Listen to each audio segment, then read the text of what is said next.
नमस्कार दोस्तों, मोदी सरकार अब भारत की 140 करोड़ प्लस आबादी वाली जनता को जल्द ही अंग्रेजों के कानून से मुक्त कराने वाली है।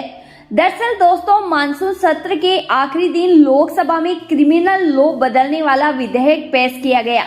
मोदी सरकार के इस क्रांतिकारी कदम से देश की न्याय व्यवस्था का भारतीकरण तो होगा ही, लोगों को वर्षों तक अदालतों के चक्कर लगाने से भी मुक्ति मिलेगी। बता दें कि फिलहाल भारत में अपराधों को लेकर 3 कानून चलते हैं।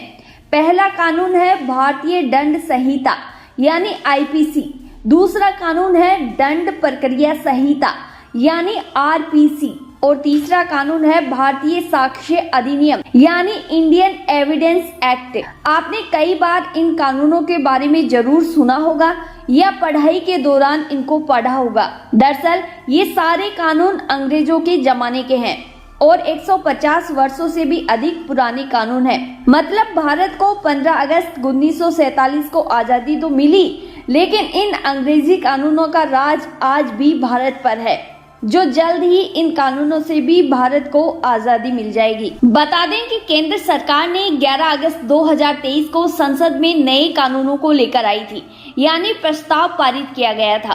केंद्रीय मंत्री अमित शाह ने 11 अगस्त के दिन 3 बिल पेश किए थे। पहला है भारतीय दंड संहिता 1860 यानी आईपीसी की जगह अब भारतीय न्याय संहिता 2023 ले लेगा।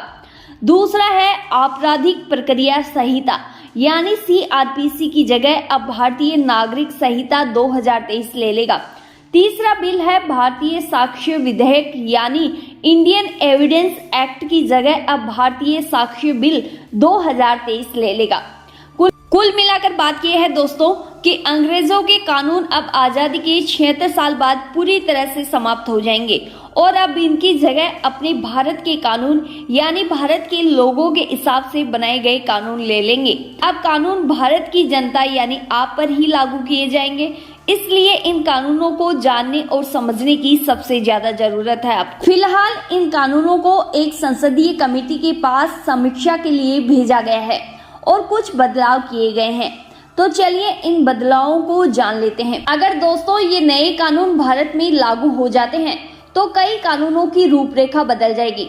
जैसे आईपीसी की जगह लेने वाले नए बिल में राजद्रोह और देशद्रोह के प्रावधानों को पूरी तरह से खत्म कर दिया जाएगा और इनकी जगह एक नया कानून आएगा जिसमें भारत की एकता, संप्रभुता, अखंडता को खतरे में डालने वाले कर्तव्य के रूप में कानून के लिए न्यूनतम 7 साल की सजा का प्रावधान लागू हो जाएगा।